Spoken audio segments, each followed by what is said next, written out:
My dad looked at me and said this dropout made me lose my appetizer. Later, my sister's husband asked about my job, and I would never forget the look on my dad's face when I told them my company's name. I'm 32 now. But this happened last winter right before Christmas when my sister decided to host the annual family dinner at her house. Technically, it was her and her husband's house, but we all knew who paid for what. My family's not the warm and hugging type. Growing up in that house meant learning how to dodge sarcasm better than dodgeballs and figuring out how to downplay your wins so nobody thought you were bragging. My parents weren't cruel in the obvious way. No broken bones or empty pantries, but they knew how to chip away at you piece by piece. Quietly, consistently. Sometimes I wonder if it would have been easier if they just screamed in my face like normal dysfunctional parents. I dropped out of college when I was 20. That's the headline they've clung to ever since. Doesn't matter that I left because the business I started in my dorm room suddenly exploded and I couldn't manage it between midterms. Doesn't matter that I sold that company 5 years later for an amount I still haven't fully processed. To them, I quit. I couldn't hack it. I'm the family's cautionary tale. Every time my name comes up, it's followed by that long sigh. The one that says, imagine if he'd just stayed in school. I rarely go to these things. The last time I showed up for a holiday dinner, my mom asked if I was still figuring things out.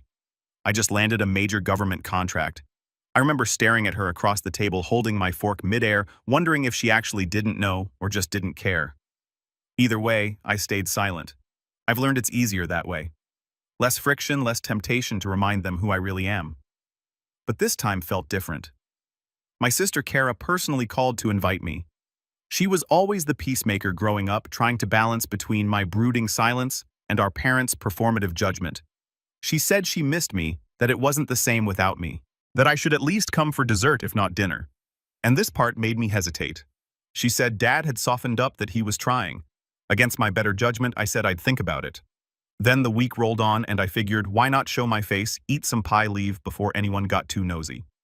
I pulled into their driveway 10 minutes late. Not enough to make a scene, but enough to avoid the opening speeches. The lights inside glowed warm and golden. And for a brief second, I almost believed this time would be different. But then the door creaked open, and Dad saw me before anyone else. Didn't know they let dropouts in here. No hello, no smile, just that. I could have left right then, gotten back in my car and driven away. But something inside me, some mix of curiosity and quiet defiance, made me stay. Maybe I wanted to see how far they'd go this time. Maybe I was just tired of running from people who never bothered to catch up. The dining room was packed. Long tables stretching almost wall to wall, covered in beige and gold decorations, the kind that scream, "We only use this for company." Every seat was taken except for the one in the corner. I passed by cousins I hadn't seen in years, their kids glued to tablets, the smell of cinnamon and turkey thick in the air. My mom barely glanced at me, just said, "Oh, you came," and turned back to her conversation about someone else's wedding. I sat quiet, observing. I'd gotten good at that over the years. My cousin Ben was talking loudly about his promotion at some insurance firm. His wife chimed in, practically reciting his resume.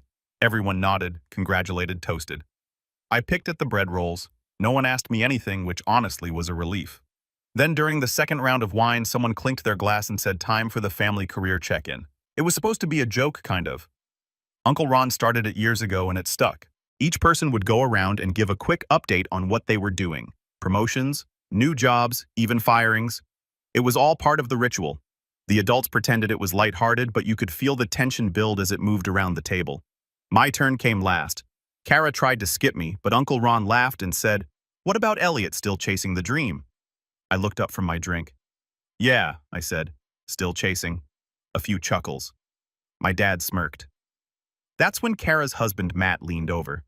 He's newer to the family, married my sister a few years ago. Nice guy, corporate type. We'd never really talked. "Where do you work anyway?" he asked casually, like he wasn't expecting much. I paused, thought about lying, thought about saying I was in consulting or something vague, but I was tired. Tired of minimizing, tired of pretending. I told him the company name. He blinked, then looked me over like I'd just spoken fluent Mandarin. "Wait," he said, slowly, eyes narrowing. "You're my CEO." The room went silent. I mean dead silent. Fork stopped moving. Even the kids looked up, and that was the first time I realized.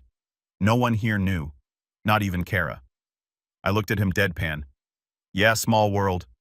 He laughed once, short and sharp. "You're kidding." I wasn't. Silence stretched again. My dad's face shifted. Confusion, then denial, then something harder to read. My mom blinked like she'd misheard.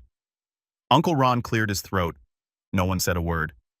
I reached for my glass, sipped once, and let the tension hang. But that was only the beginning, because the second Matt pulled out his phone and fact-checked me under the table and confirmed it. The dynamic of the room started to unravel.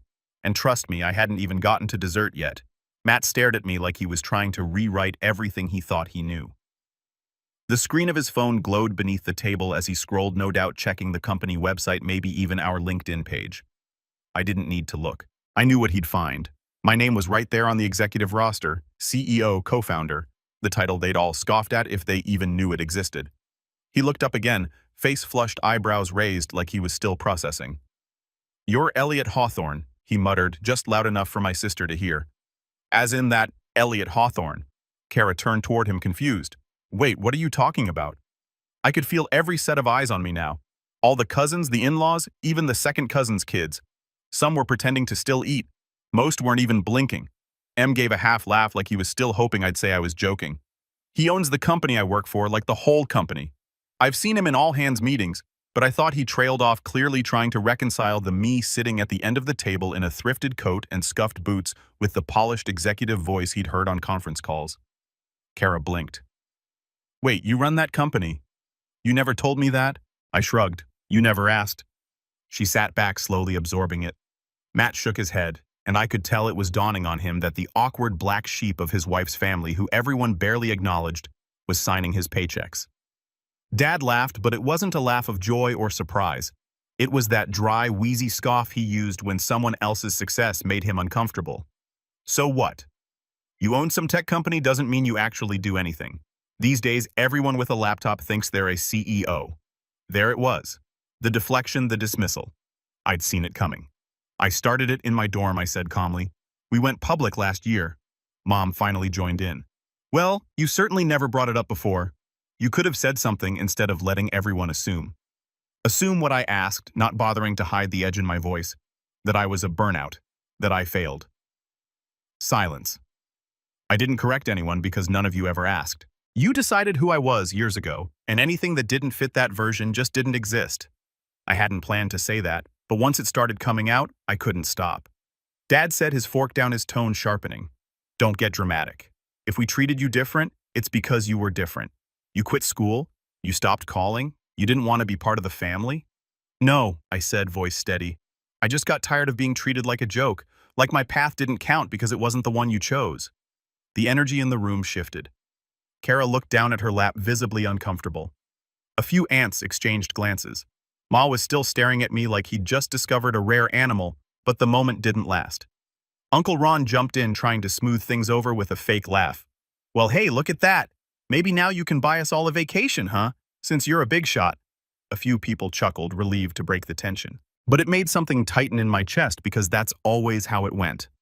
The second things got real, they turned it into a joke. Redirect, deflect, move on. Except this time I didn't want to move on. "I could," I said, "but I won't." That got their attention. "I'm not here to impress anyone. I came because Kara asked me to. But if all you're going to do is pretend this isn't a pattern, I'll save you the trouble next year." Dad scoffed again. There he goes. Always so sensitive. And that's when it happened. The breaking point. Matt, still holding his phone, cleared his throat. "Actually, I've got something to say." Everyone turned to him. "I've been working under Elliot's company for 3 years. He built it from the ground up. We had layoffs during the pandemic, and he personally made sure no one on my team lost their job. I didn't even know who he was at the time, but now that I do, I think this is the first time I've seen someone hide their success because of how their family would react." He turned to Kara. "Babe, how did you not know?" Kara looked like she was about to cry. "He never talks about work. I thought he just did freelance stuff." That stung more than I expected.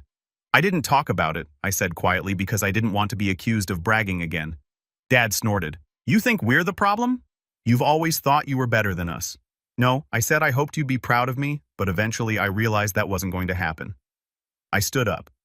Not dramatically, just enough to signal I was done being cornered at the kids' table while the adults played pretend. "I've worked hard," I said. "Really hard, but it's never been enough for this family. I could cure cancer, and you'd still say I should have gone back to college." Mom opened her mouth to respond, but I held up a hand. I'm not doing this anymore. I'm not shrinking myself so you can feel comfortable. Then I turned to Kara. Thanks for inviting me, but I think I've stayed long enough. I grabbed my coat and headed toward the door, and that's when the betrayal came. Wait, Kara said. Her voice cracked. I turned. She was holding something behind her back. A small wrapped box. I was going to give this to you later. It's from everyone. She handed it to me. I opened it. It was a book. A self-help book. Finding Success After Failure. How to Rebuild When You've Hit Rock Bottom. I stared at it, then looked up at her. You all picked this out together? She hesitated. It was Dad's idea, he said. Maybe it would help you get back on track. The room was silent again. Even Matt looked horrified. I didn't say anything. I didn't throw it, didn't shout. I just set the book on the table, turned around, and walked out. And as the door closed behind me, I heard Dad say, "See, can't even take a joke." That was the last time I spoke to any of them, at least for a while. But what they didn't know, what none of them realized, is that their words that night, the way they laughed the gift. That was the moment something in me finally snapped, because I wasn't the dropout anymore. I was their boss, their future landlord, their unacknowledged success story. And for once, I wasn't going to let that power go to waste. When I stepped out into the cold, I didn't feel powerful. I didn't feel smug or victorious or any of the things you'd imagine after dropping a truth bomb like that. I just felt hollow. The night air wrapped around me like a wet blanket, and I could still hear echoes of laughter and silverware clinking through the windows behind me. You'd think walking out like that on your own terms with your dignity intact would feel like freedom, but it didn't. Not yet. It felt like walking out of a burning house only to realize you'd left pieces of yourself inside. I sat in my car for a long time, engine running, fingers gripping the wheel. I thought about driving straight to the office, thought about texting an old friend, thought about Kara's face when she handed me that book like she genuinely thought it would help me. The thing is, when someone hands you a book titled Finding Success After Failure, it's not just a gag gift. It's a message, one wrapped in holiday paper and 4 smiles. One that says, we don't see you, we don't hear you, we still think you failed. And I guess I believe them. Somewhere deep down, even after all the contracts and headlines and IPO celebrations, there was still that insecure kid sitting in the back row, desperate for a nod of approval that never came. That night, I didn't sleep. I paced my apartment restless, replaying the entire dinner like a courtroom drama. The faces, the silence, the way Dad said, can't even take a joke, like I was the one making things awkward. I thought about calling Kara, but what was there to say?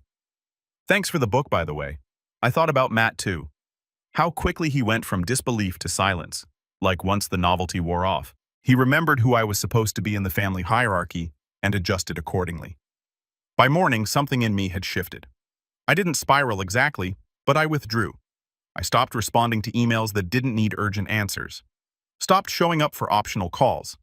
I still ran the company, sure, but I started letting others take the spotlight. I delegated more. I started showing up in jeans and hoodies instead of the tailored blazers I used to wear like armor. People noticed, but no one said anything. I guess when you're the CEO, people assume you're always in control even when you're unraveling. But I wasn't spiraling out of recklessness. I was shedding, peeling back layers I didn't realize I'd been wearing. I stopped going to the gym, started eating more takeout. Nights blurred into mornings. And I found myself rereading old journals, old pitch decks, even some of my college essays. Looking for the moment, I became that guy. The one my parents could only describe with disappointment. And somewhere in that mess, I found something I'd forgotten. A letter. It was from my freshman year professor, printed out and folded into quarters. A response to an email I'd sent him right after I dropped out. Back then, I had written to apologize for wasting his time, for not seeing things through, for not being what he thought I could be. His reply had been short. Elliot, you're not a failure. You just outgrew the room.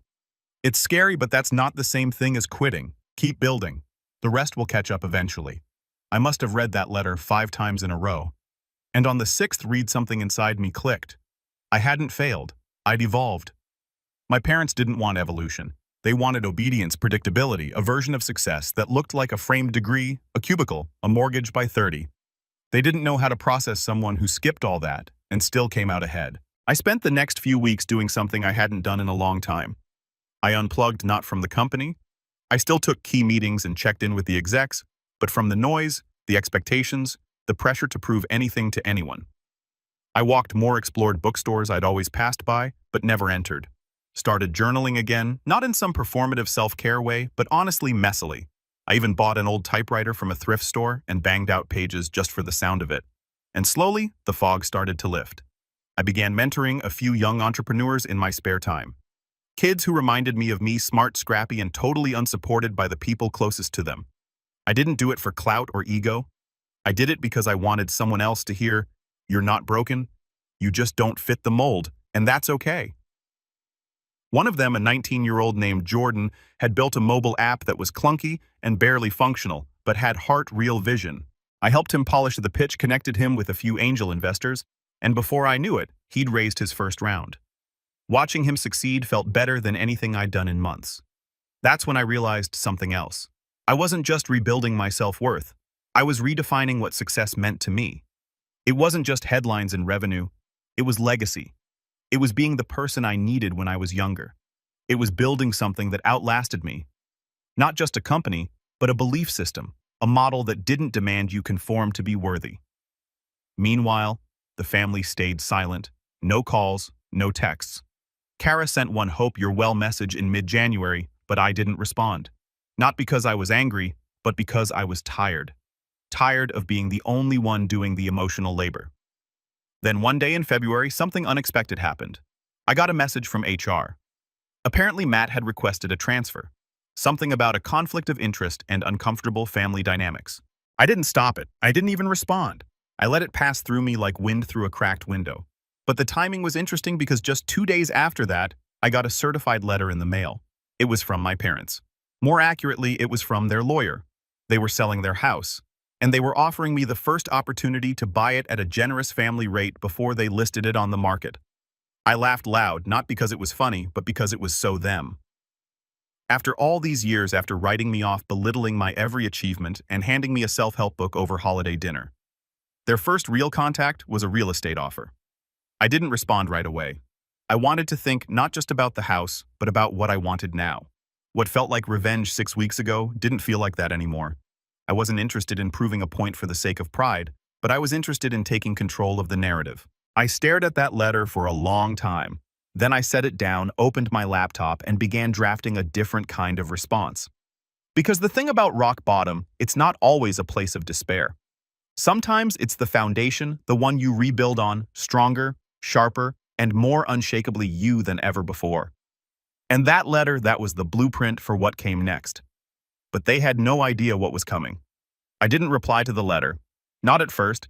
I folded it up and slid it into a drawer next to the rejection letters from colleges. I never went to the old bank statement from the month I hit 7 figures and a faded photo of me at 16, standing stiffly in a wrinkled button-down at my sister's high school graduation while my dad beamed behind her like she just solved world hunger. I stared at that drawer for a while. I wasn't angry, not anymore. Anger had burned off weeks ago. What was left now was something cooler, more focused, precise. I'd learned a long time ago that revenge wasn't about shouting the loudest or slamming the most doors. It was about control, about showing people quietly, methodically, that the world didn't orbit around their approval. That house offer, it wasn't a peace offering. It was bait. My parents weren't sentimental. If they were, they would have called, would have asked me how I'd been since the dinner. Maybe apologized or at least pretended to. But this wasn't about reconnecting. It was about convenience and desperation. I did some digging. One of the perks of owning a company that specializes in financial software integration is access, not illegal access. Mind you, but connections, data, public records, real estate, filings, trends. A few calls later, I had the full picture. Turns out my parents were broke. Not flatline bankrupt, but close. Their retirement fund had taken a hit during the last market dip, and Dad, "Mister, I worked hard for everything I have had," apparently refinanced the house to fund some investment opportunity 2 years ago. Some nonsense crypto startup run by a guy named Lance with frosted tips and a Shopify hoodie. It tanked. Now they were trying to sell the house before the bank started knocking. And their pitch to me as the first family buyer was more about skipping realtor fees than mending fences. It all clicked into place. The self-help book, the silence, the sudden need to reconnect via certified mail. They didn't want a relationship. They wanted a bailout. And that's when I knew I wasn't just going to reject their offer.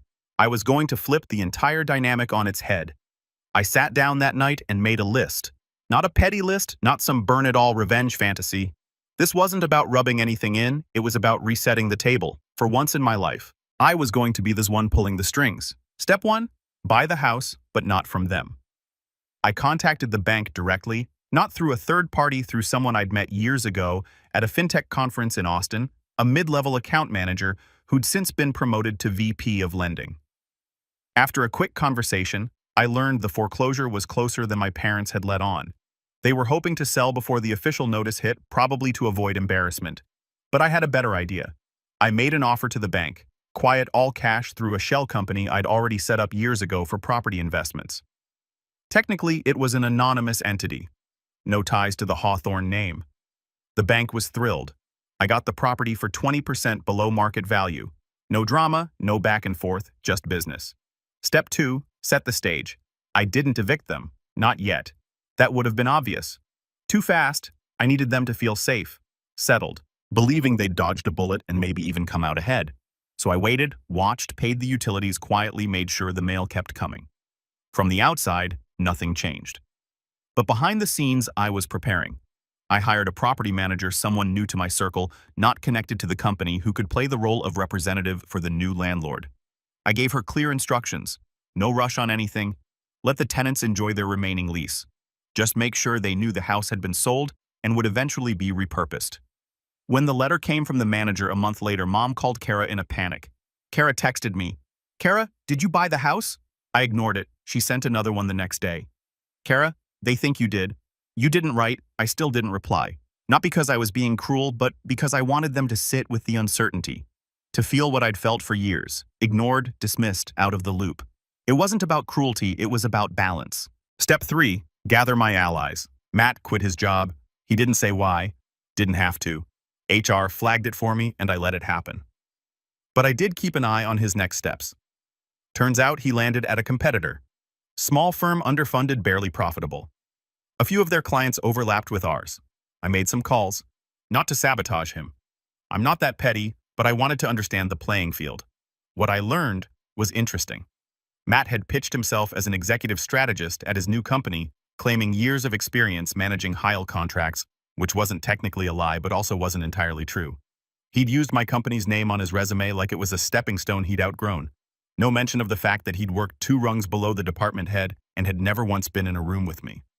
That gave me leverage. I didn't use it, not right away.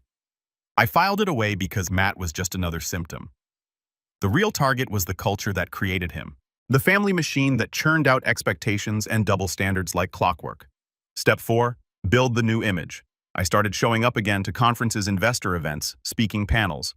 But this time, I didn't lead with tech. I led with values. I told stories about growing up in a family that measured success by degrees and job titles. About feeling like a failure even as my company grew, about what it meant to reclaim your narrative. The stories resonated. People leaned in. One panel at South by Southwest led to a podcast interview that led to a magazine feature. Suddenly, I wasn't just a tech guy. I was a story, a voice for the unconventional path. The dropout who didn't just win, but redefined winning. I knew the family saw it. I saw the breadcrumb trail. Kara's old college friend following me on Instagram. A cousin liking a photo from a keynote I gave. Even Dad's LinkedIn account showed up in my Who's Viewed Your Profile tab. He never connected. Of course, that would be admitting interest, but the message was clear. They were watching. Good. Let them. Step 5, the reinvite. By late March, I got another text from Kara. Kara, Dad's turning 65 in April.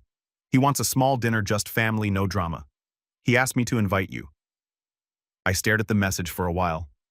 This was it, the next move, the moment where the balance could tilt either way. I waited a few hours, then I replied, "Me. Sure, I'll come. Let me know when and where."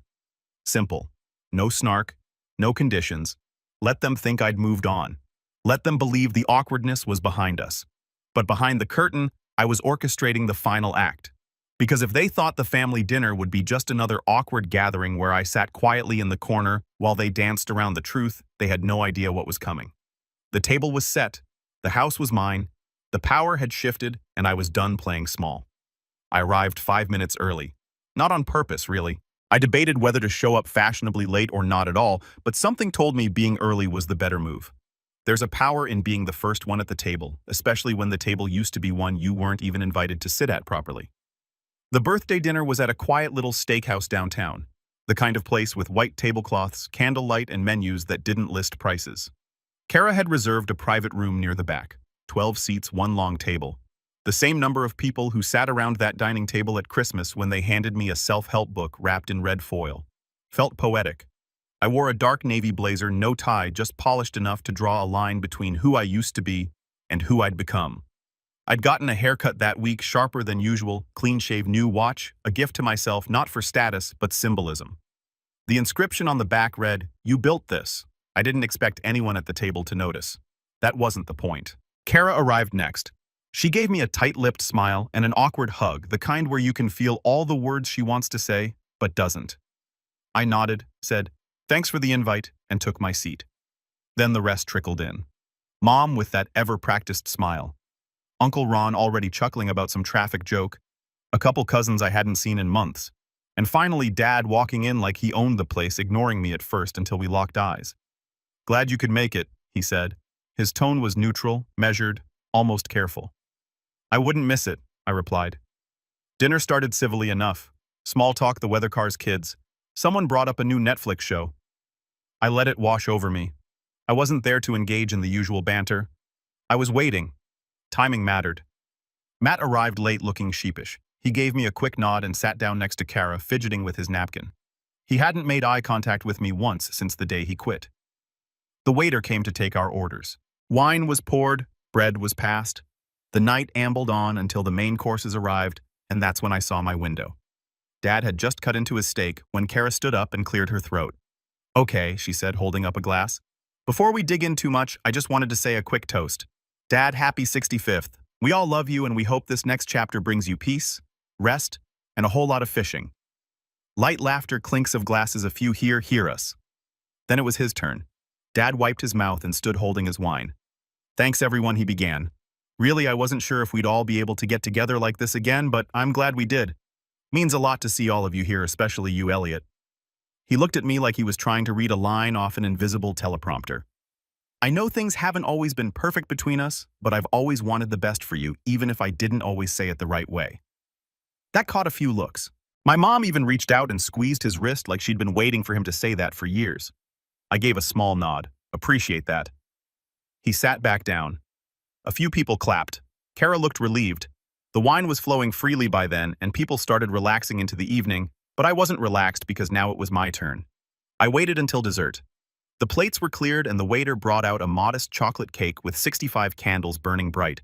There were pictures singing some awkward applause. Then as forks dipped into slices, I stood.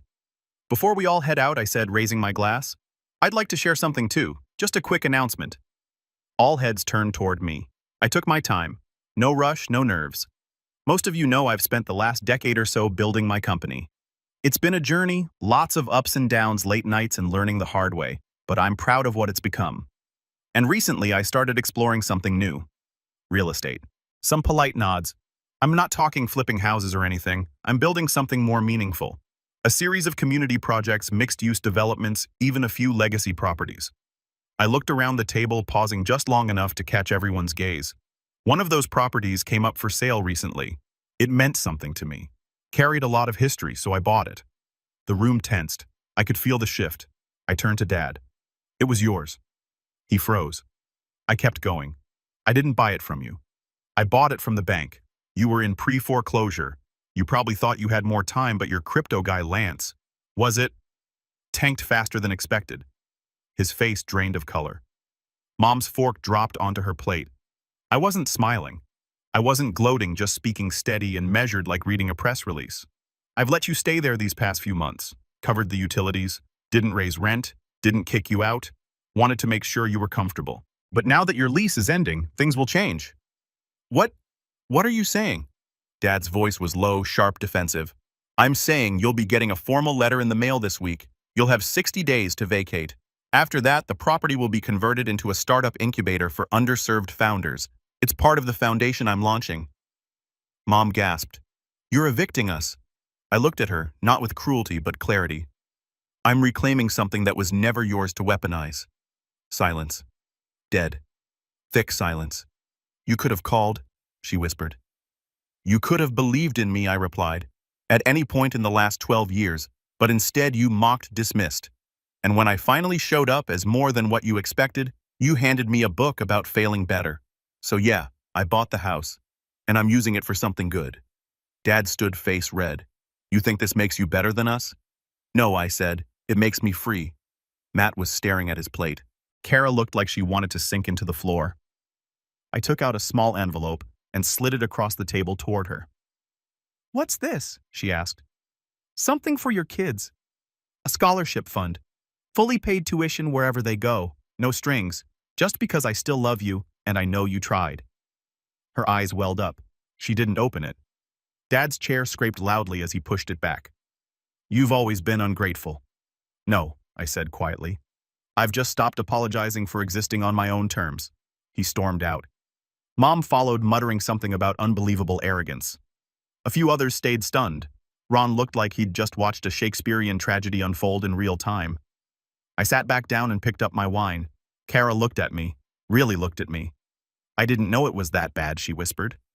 I nodded. That's because I stopped telling you when it started hurting. She said nothing for a long time, just stared at the envelope.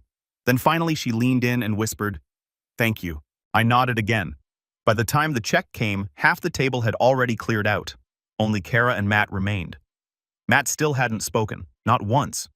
As I stood to leave, I placed a second envelope in front of him. He looked up. What's this, a choice? I said. Your new employer is about to be audited. They're not ready. You can stay or you can jump ship and join a competitor I'm quietly funding. Higher salary, better fit, no family drama. It's your call. He opened his mouth closed. It nodded. I didn't wait for a thank you, didn't need one. I walked out into the night, the air crisp and clean, the sky stretched wide above me. There was no fanfare, no applause, just peace. And for the first time in years, I wasn't chasing anything. I was walking towards something entirely my own. I wasn't the dropout anymore. I was the legacy.